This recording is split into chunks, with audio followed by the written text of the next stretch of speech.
A common thread that I hear about, read about, and even hear from mostly betrayed spouses, but I do hear it from unfaithful as well, is this approach or this mentality that says, I feel like I should be thriving and I'm really just surviving.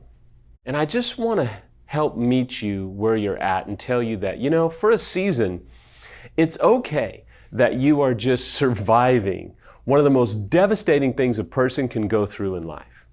I mean, I just will be honest with you and tell you that I'm so appreciative of you that drop comments and compliment me and say so many nice things. There's a lot of people that say unnice things, and we love them too. We just don't answer them most of the time. The reality is that if you're going through infidelity, your heart has been devastated. Or you have basically taken your own heart and completely shook it up and messed it up with your own choices to have an affair or act out multiple times or involve yourself in an addiction that probably seems like one of the most overpowering things you've ever encountered.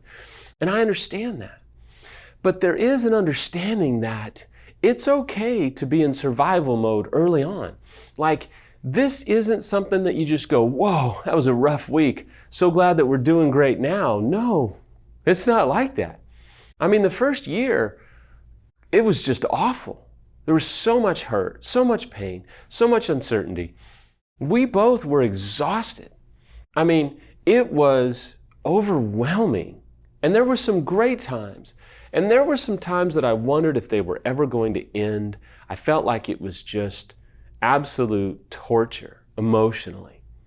But I got through it. And it's been 15 plus years. And Samantha and I are not just surviving. We've been married 24 years. We're not just kind of going through the motions. We're not just less sad. We're not just kind of existing. We really do love each other. Now, we do fight. We got in a good fight the other day about how we're going to pay for college tuition, which is due in a few weeks. Yeah. And then I forgot to make a phone call that was really important. She didn't really like that. But we're not fighting about infidelity. And we're not reliving infidelity. And I want to tell you that it's okay if you are feeling like, man, I just can't seem to thrive. Well, my question for you, which is a very common question that I'll ask people that email in or reach out for help, is what recovery work are you doing? What repair work have you involved yourself with? Are you taking any courses? Are you seeing a professional? Are you reading any books? Have you done our free boot camp? Have you considered an EMS weekend? I mean, those are all good things that you can and should do as soon as possible. But it's okay if you haven't fully gotten your smile back yet. It's okay if you haven't learned how to enjoy life yet. You see, I'm a realist. I try and be extremely real in these videos because I remember what it's like to sit where you're at. And I remember people would ask me, so how you doing? And it had been, somewhere around 8 to 12 months, maybe even a year and a half at one time. And I was like, well, we're doing all right. That was my standard approach. For anybody that knew what had gone on, I was like, we're doing all right. And they would say, well, what is, and here came a flurry of questions, and all that stuff. And it is what it is. But I'll tell you, I had to learn to be okay with life not being where I wanted it to be. I was not living my best life for a long time. I mean, I would say in excess of about 2.5 to 3 years, there wasn't this, man, things are great. No, there were some great times. But the first year was excruciating. The second year was better, but had some real difficult challenges. By the third year, we were doing extremely well. And I felt like we were starting to really kind of enjoy life and enjoy a sense of, man, we're not talking about it. We're not even really having to think about it. Man, things are feeling really good. But for where you're at, if you're like, dude, I'm just trying to get through the day, that's all right.